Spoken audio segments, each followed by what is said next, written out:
So after all the years that you invested in this franchise, what's the thing that you value the most of each other? This is what I value, being in between two men that love each other. In so I love that Must be boy. tense sometimes, Yeah. Like right? him. Yeah. Like him.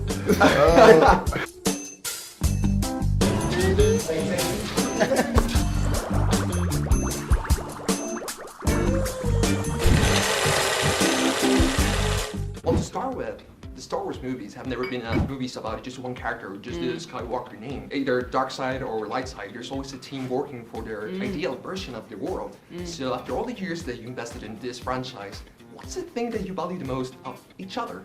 The list goes Oh. Just looking at all the things I value. Is there some bromance happening here? This is what I value, being in between two men that love each other. In I so love many that Must be boy. tense sometimes, Yeah. Like right? him. Yeah. Like him. Ooh.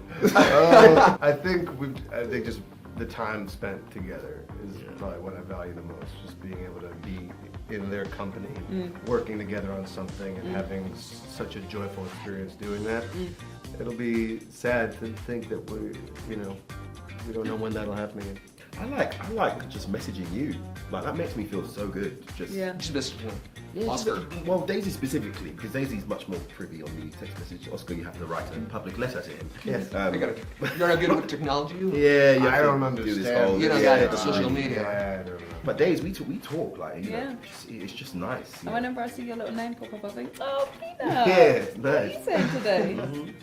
Oh, that's wonderful. What's the one thing that you value the most with the people that you work with? I think the experience of working with a group that feels like underdogs and incredibly challenged with a huge obstacle mountain to climb ahead of them, and then watching them do it together, relying on each other. It's what happened both on camera and behind the camera. You know, it's the story of the characters, but also it's the story of the actors. It's a story of the crew. You know, no one who worked on this movie didn't feel the responsibility, and so to see everyone work together with respect and humor and humanity, you know, that they had was really inspiring. And there are thousands and thousands of people who work on the movie. I mean, at the end, when you see the credits, which don't stop, each one of those people spent many hours away from their families working on this movie. I mean, it's an incredible accomplishment that these thousands of people were part of, and I feel part of it too. It doesn't matter if you're a kid or a teenager or an adult. I mean, everyone grew up with a little bit of Star Wars in their life. I mean, everyone is a fan of something. So when you were kids, what were you a fan of? Bug's Life. Oh, Yeah, that's a the great first movie shout, I you know. ever watched. Was A Bug's Life. I was obsessed. And then The Lion King. Oh, yeah. Oh, We're You know big the fans of songs? Lion You know the songs? All the songs. Yeah. Matilda, which we share. Love Matilda. My childhood stuff. I also loved a book called Sophie's Adventures, Sophie's which was Adventure. about a city girl that went to the countryside and learned to ride a horse. I don't like horses. Oh, we were watching all sorts of kids. Same TV age, shows. so, Yeah, same you know, age. Yeah. In London, yeah. That's wonderful. What about you, Oscar? Ninja Turtles. Big Of Ninja course, Turtles, classic. He-Man. Really? Yeah. Mostly Turtles. Though. That was my jam. Wonderful. Turtle.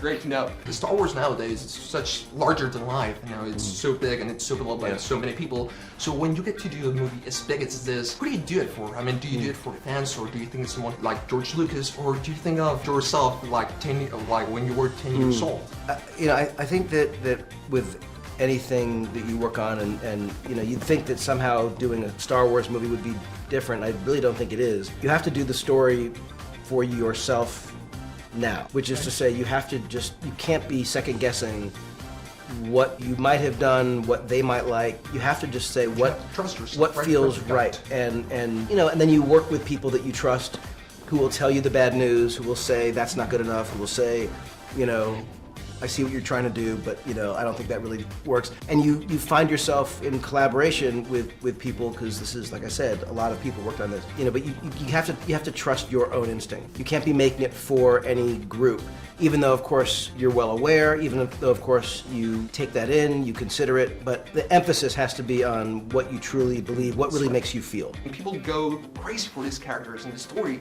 what about the actors? I mean, do actors get attached to their roles, or is it just like a part of the job? Oh, I think we get attached to the Yeah. roles, but I think also JJ is so sort of collaborative. I really think that the characters feel like us too. So it just feels like, you know, a symbiotic thing. I don't feel so far away from Rey, even though she's literally saving the galaxy and I'm not. But there's an emotional attachment like that. You know, I bet making a Star Wars movie must be really, really satisfying. But at the end of the day, do you feel when you're shooting the film and when you're actually making it, or even in post-production, do you get to feel proud of it, or is that a thing that just comes after the movie has premiered?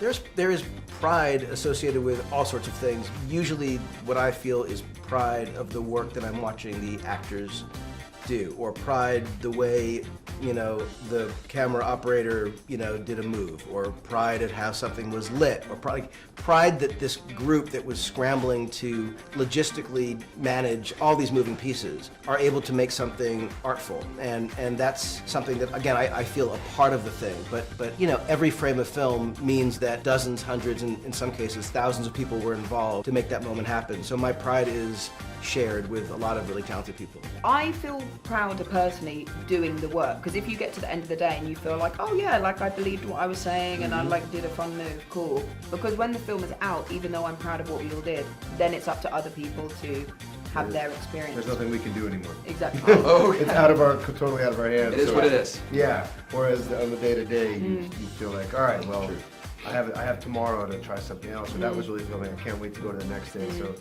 it's a little bit, in a way, more nerve-wracking to be like, I can't fix it now. Yeah. Finally, I would like to know, since you're the one calling the shots behind the curtain and you know all the secrets, is it possible for you to enjoy Star Wars as a fan, or do you enjoy it in a different type of way? You know, it's impossible to separate the experience of making the thing from, you know, the love of the thing. Like they're connected. I think one of the reasons that we were all so passionate in making the movie is because of this love we have for it. I feel like it deepens the respect for the story, appreciating just how hard it is to do it more than anything else. And so I you know, I'm happy to say, having now made a second Star Wars movie, I'm still a fan. If that makes sense. Yeah, of course. Thank you so much. Thank you very, very much. Thank you. Thank you. Yeah. Perfect, guys. Thank you so much. Thank for your you. time. Thank you. It's a pleasure meeting you. Thank you. Get it, man. Always